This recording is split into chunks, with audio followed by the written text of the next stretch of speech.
house has a small balcony where I can sit and relax at night to enjoy the Enjoy nha chị, enjoy. Chị hay bị nhầm cái âm này.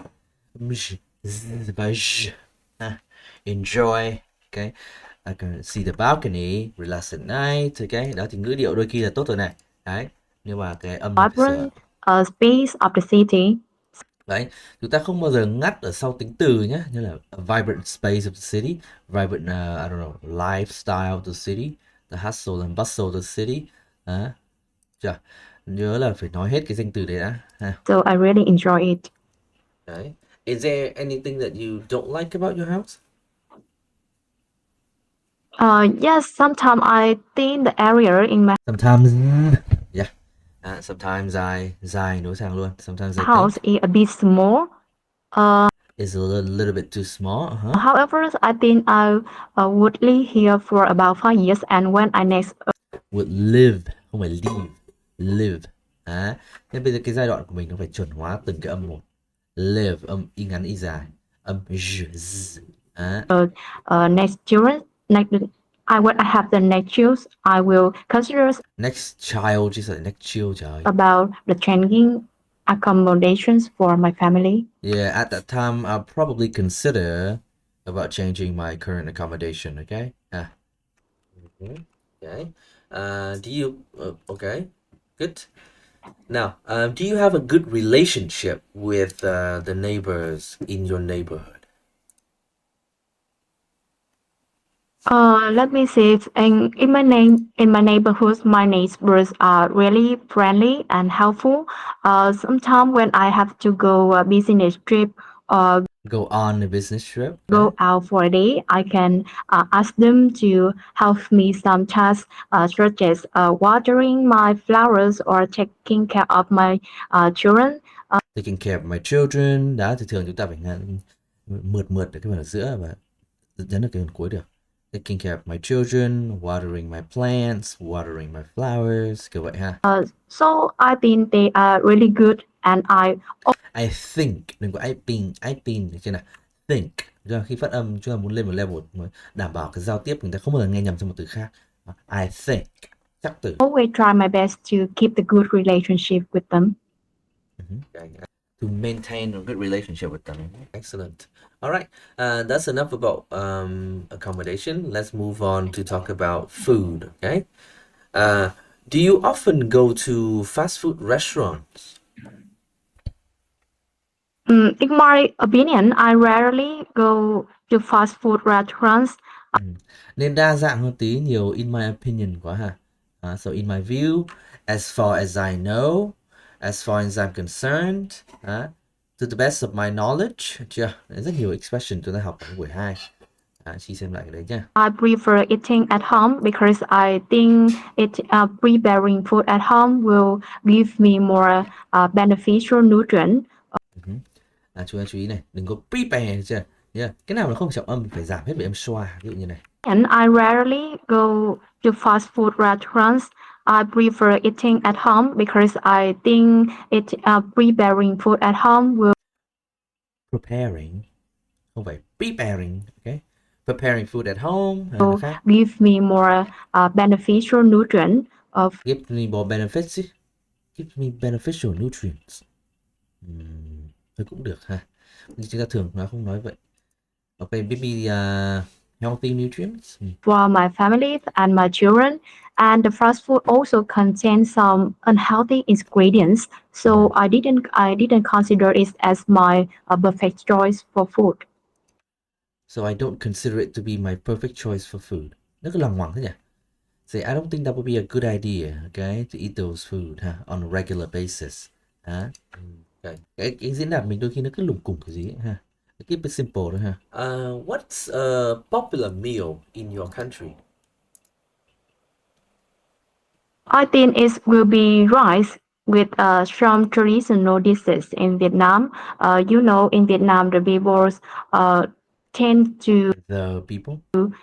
eat rice all of the meal, and I think it will be the most. Tend to see. And I think it will be some traditional dishes in Vietnam. Dishes đó, cứ nói nhẹ nhẹ mình không kiểu tập trung ấy, là mình cứ sai cái sờ nặng sờ nhẹ. Dishes, enjoy đó, hay bị You sai know, đúng in không? Vietnam, the people tend to eat rice all of the meal. Incline, okay, incline to do something ha. Maybe they are inclined to eat cái gì đó. And I think it will be the most popular dish in Đấy lại bị sai trọng âm luôn. Popular cái từ này là chi sai hơn nhiều này. Vietnam. Okay, thank you. Now, moving on to the last topic today, yeah, let's talk a little bit about happiness. Huh?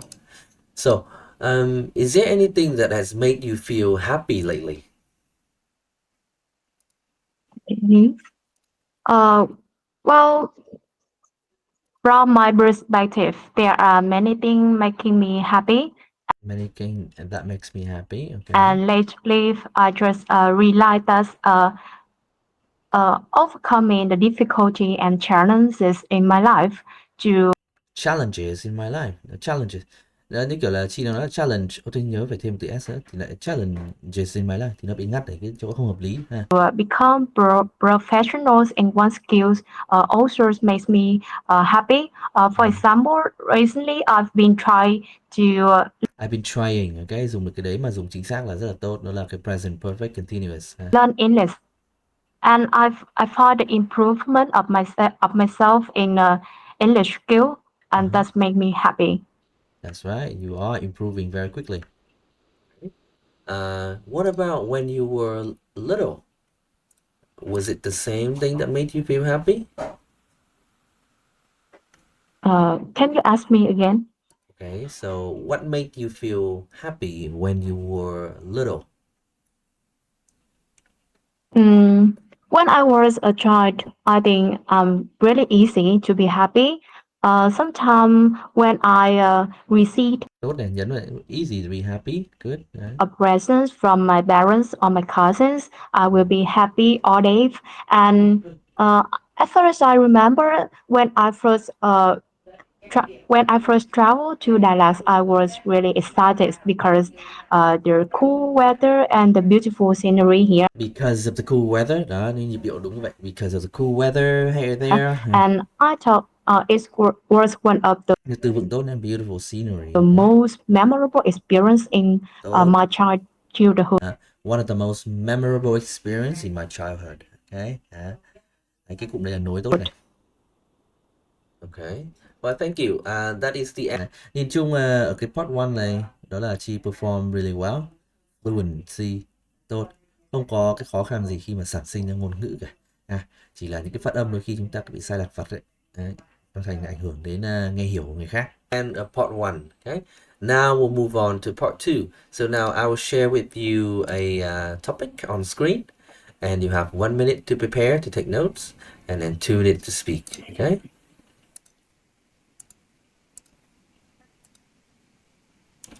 So the topic for you today is as like this. The topic is describe a time when you were ill. Now you have 1 minute to take notes, okay? And 1 minute starts now, okay?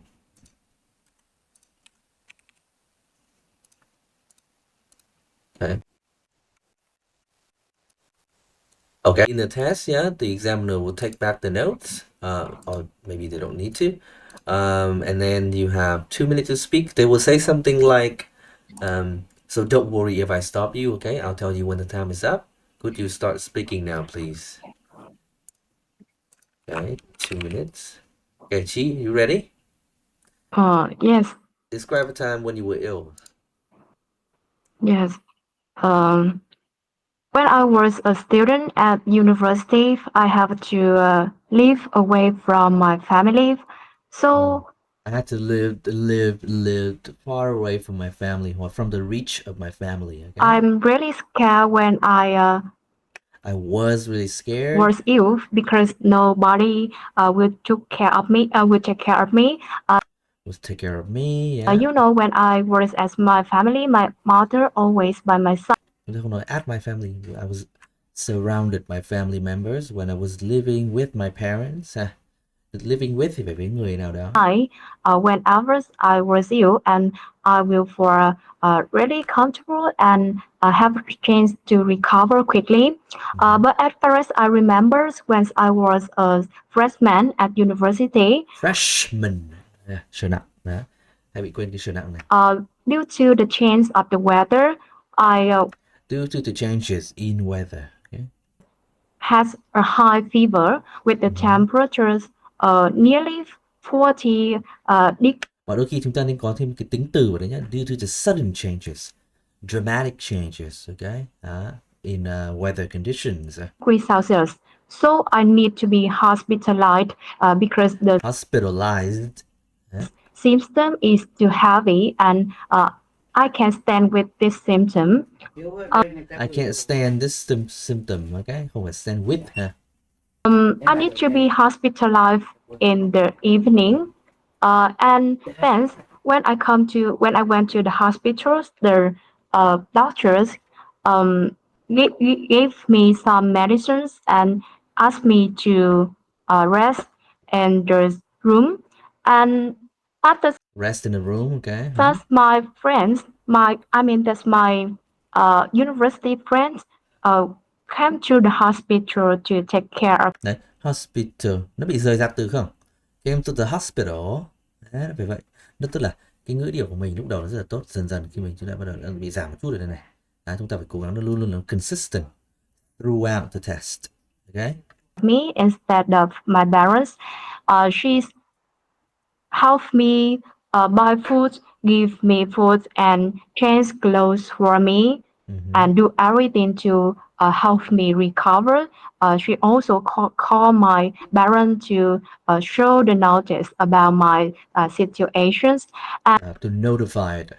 Or là inform, chẳng hạn, to inform my parents of my current situation, okay? And however, with the treatment from the doctors and the dedicated care of my friends, I eventually recovers my stay Tốt, eventually recovered. Đó, đã dùng được trạng từ chưa nào? about 5 days. Okay, I thank think you. yes. Thấy không? 2 phút rất là nhanh, vào cái hết.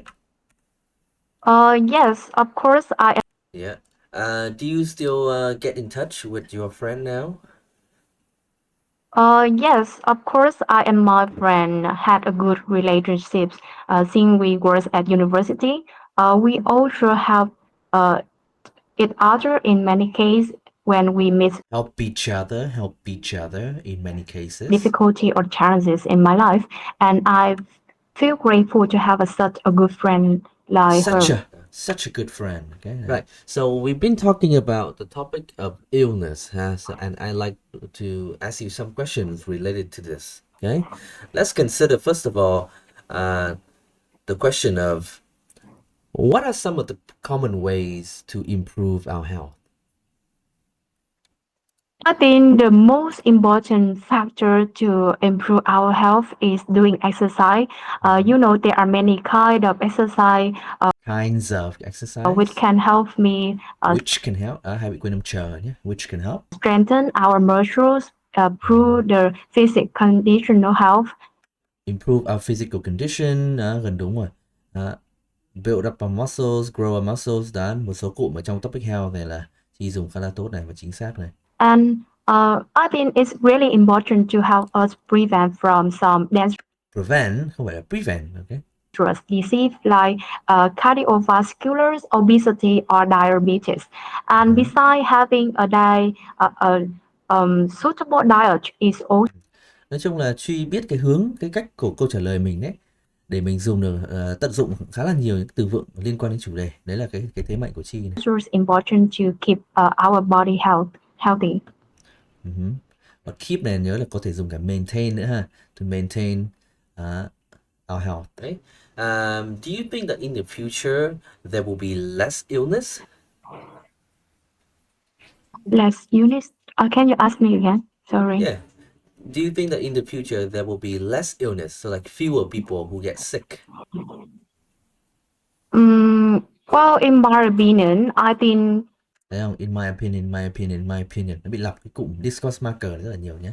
Chúng ta muốn có một cái range of discourse markers. Đang bị giới hạn phần này. This tendency may be because the people now are tending to use many fast foods and spend less time doing exercise every day because they are too busy with their work and their household chores after working. However, I think the government also um, develop some measure to encourage the resident to To encourage, okay? do exercise more and give many benefits and advantages of exercise or having a good diet to encourage the resident to Đấy. Nói chung idea rất là rõ và dễ hiểu nhưng mà nó cứ bị cái phát âm encourage, okay? improve themselves. So that they can maintain their health, improve themselves, okay? Avoid being sick, okay? Okay, so let's move on to talk a little bit about healthcare. There's an idea that healthcare should be free for all people, okay? So do you agree with this? I'm not an expert in this field, but I guess that Đó, một câu gọi là admit that you're not an expert. Okay, very good. that shouldn't be free for all the people because I think that the people who are in the working age should can could be affordable for this kind of fee, Could be affordable. They could afford it, huh? and they must try to work and earn enough money to care for themselves. Right. This would have decreased the burden for the government and the Financial burden nhé, đi theo cụm đây. society, and On the economy, the government as a whole, okay, and on the individuals, other individuals themselves. Okay? free healthcare just only apply for the old people who don't have the opportunity to work anymore. Oh, rất tốt. Very good. That makes a lot of sense. Right. Thank you, Chi. That is the end of the speaking test. Okay. Vậy nhìn chung là gì nào? Đó là chúng ta hay bị sát âm sai thôi, những từ cơ bản đúng không? Còn đâu nhìn chung idea rất là dễ hiểu đúng không nào? Từ vựng dùng đa phần là rất là chính xác. Đó, đó là những cái feature của Ben 7 cho nên là nó cũng như vậy. Nhờ phát âm chúng ta cần phải work on the pronunciation, ok? Đó.